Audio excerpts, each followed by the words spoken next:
ناظرین کی خدمت میں سلام و آداب. آپ دیکھ رہے ہیں وائس آف لداخ. آج سوموار ہے، مارچ کے 4 اور شعبان کی 22 تاریخ. آج کی تازہ ترین خبروں کے ساتھ میں سعیدہ بانو حاضر خدمت ہوں. ناظرین سے گزارش ہے کہ بروقت ویڈیو پانے کے لیے ہمارے چینل کو سبسکرائب کریں. خبر آخر تک ضرور دیکھیں. آخر میں ہے آپ کے لیے ایک سوال. آپ دیکھ رہے ہیں آپ کا پسندیدہ news channel voice of Ladakh.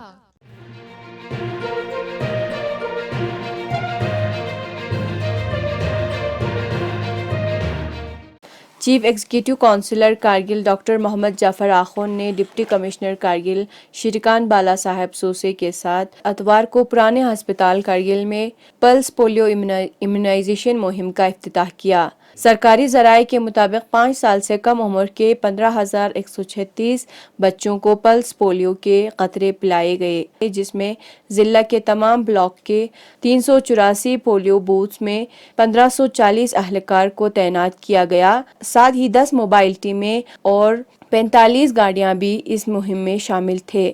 دریاسنا chief executive counsellor doctor Mohammad Jafar Akhoond نے ہیلتھ انتظامیہ، ڈاکٹروں، ہیلتھ ورکروں اور آنگن واڑی ورکروں کو شدید برفباری اور سردی کے باوجود ضلع کے دور دراز علاقوں میں جا کر پلس پولیو مہم کامیاب بنانے پر ان کی سراہنا کی. پلس پولیو مخالف مہم کے حوالے سے ضلع میں بھی پروگرام منعقد ہوا.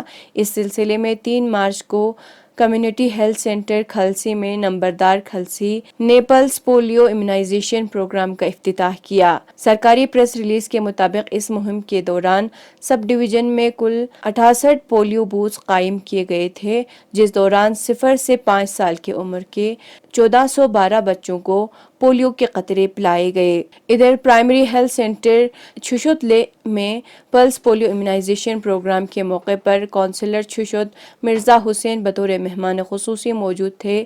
کونسلر موصوف نے اس موقع پر پلس پولیو مہم کا آغاز کیا. انہوں نے موبائل ٹیموں کو بھی ہری جھنڈی دکھا کر روانہ کیا.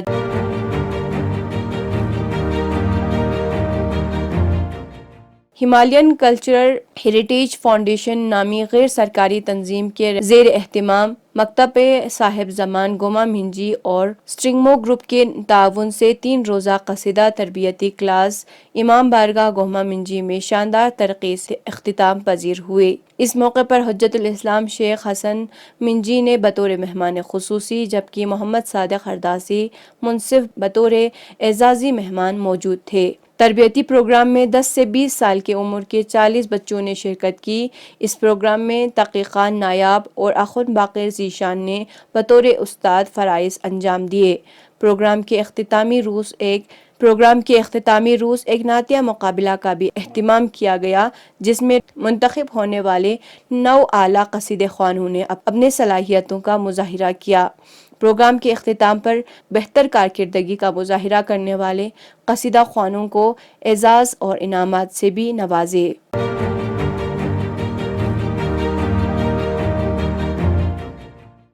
حالیہ دنوں میں شدید برفباری کے نتیجے میں ضلع کرگل میں ترسیلی لائن گرنے کے سبب بجلی سپلائی کافی حد تک متاثر ہوئی ہے.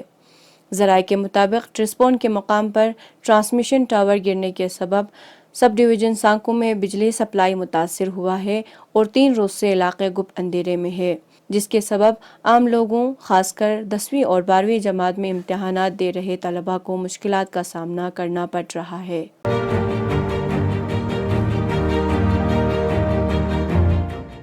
گزشتہ 24 گھنٹوں کے دوران کرگل میں درجہ حرارت کم سے کم -12.9 ڈگری سینٹی گریڈ درج کیا گیا.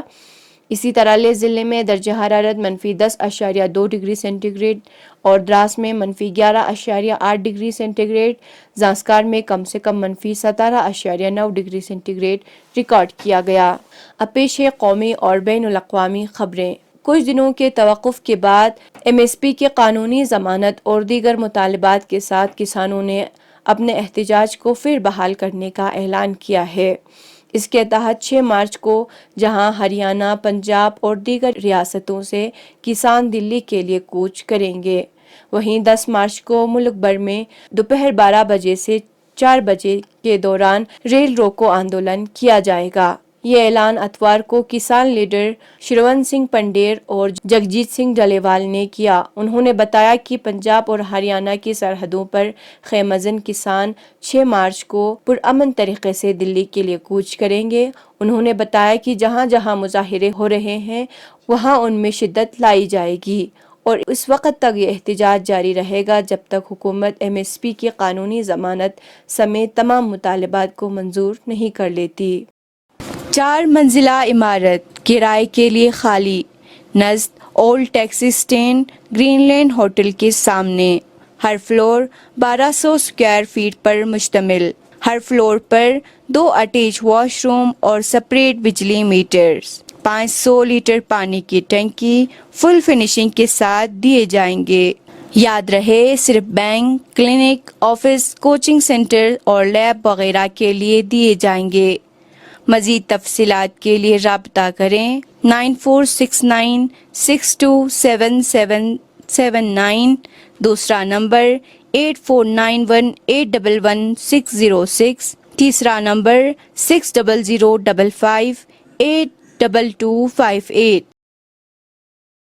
پاکستان کی قومی اسمبلی میں وزیر اعظم پاکستان کے انتخاب کے لیے ووٹنگ ہوئی، جس میں مسلم لیگ کے امیدوار شہباز شریف نے 201 ووٹ حاصل کی، جبکہ ان کے مد مقابل سنی اتحاد کونسل کے امیدوار عمر ایوب خان نے 92 ووٹ حاصل کیے۔ اسی طرح صدر مسلم لیگ کے محمد شہباز شریف پاکستان کے 24ویں وزیر اعظم منتخب ہو گئے۔ میڈیا کے مطابق وزیر اعظم کے انتخاب کے لیے قومی اسمبلی کے اجلاس 1 گھنٹہ تاخیر سے شروع ہوا۔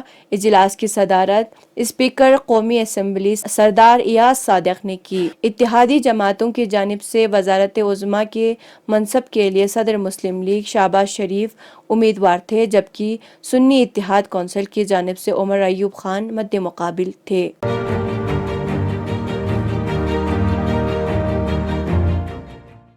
اقوام متحدہ کے خواتین سے متعلق ادارے UN ویمن نے غزہ جنگ کے بارے میں ایک رپورٹ جاری کی ہے۔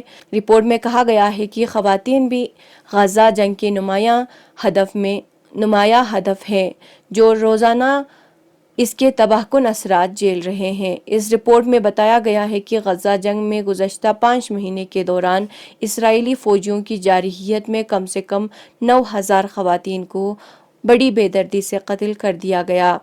رپورٹ کے مطابق اقوام متحدہ کے اس ادارے نے غزہ میں حال ہی میں ایک سروے کرایا تھا، جس میں شریک 84% خواتین نے بتایا کہ جنگ شروع ہونے کے بعد ان کے اہل خانہ کی خوراک آدھی یا اس سے بھی کم رہ گئی ہے۔ 90% خواتین نے بتایا کہ مردوں کے مقابلے میں ان کے لیے خوراک تک پہنچنا مشکل ہوتا ہے۔ سروے میں شریک اکثر خواتین نے بتایا کہ گزشتہ ہفتے ان کے گھر میں کم سے کم ایک فرد کو فاقہ کرنا پڑا اور 95% واقعات میں ماؤں کو بھوکا رہنا پڑا، جو اپنے بچوں کی خاطر روزانہ کم سے کم ایک وقت کا کھانا چھوڑنے پر مجبور ہوئے۔